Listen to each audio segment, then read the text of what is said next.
Take Over, un titre qui fait danser des nombreux jeunes ici et au-delà. Comment satisfaire justement ces nombreux jeunes Camerounais qui entrent chaque année sur le marché du travail pour éviter la crise?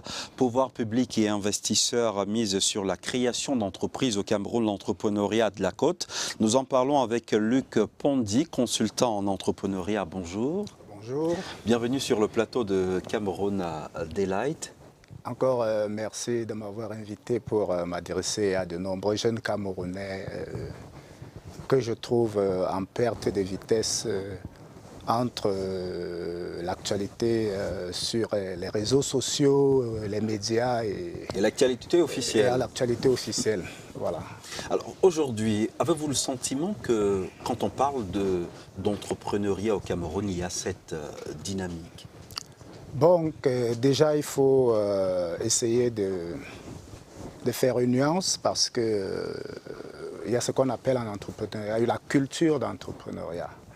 Et là-dedans, des recherches que nous avons menées sur la tentative d'explication par les populations résidentes au Cameroun de la place de l'Afrique dans le monde nous ont amené à comprendre que l'Afrique a encore des problèmes d'implémenter la culture entrepreneuriale dans son espace.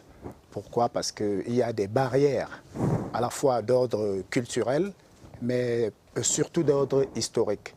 Vous savez, comme moi, que l'Afrique est un continent qui a été victime pendant 400 ans d'esclavage.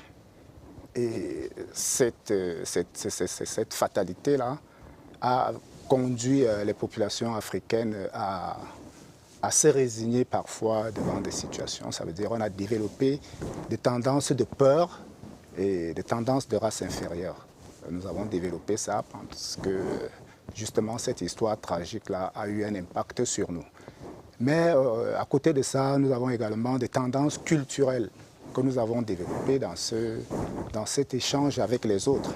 Et dans ces tendances culturelles, les plus remarquables sont la persistance de la mentalité de cueillette. Vous savez, dans nos familles et dans nos communautés, quand vous évoluez, on vous dit la chèvre broute là où elle est attachée. Et ça nous condamne à être des suiveurs dans le monde. Pourquoi? Parce que les autres peuples, les autres races qui viennent en Afrique, lorsque vous êtes nommé quelque part, les gens viennent avec des mallettes parce qu'ils savent qu'on a dans notre ADN le fait qu'on nous entraîne à brouter l'herbe là où nous sommes attachés.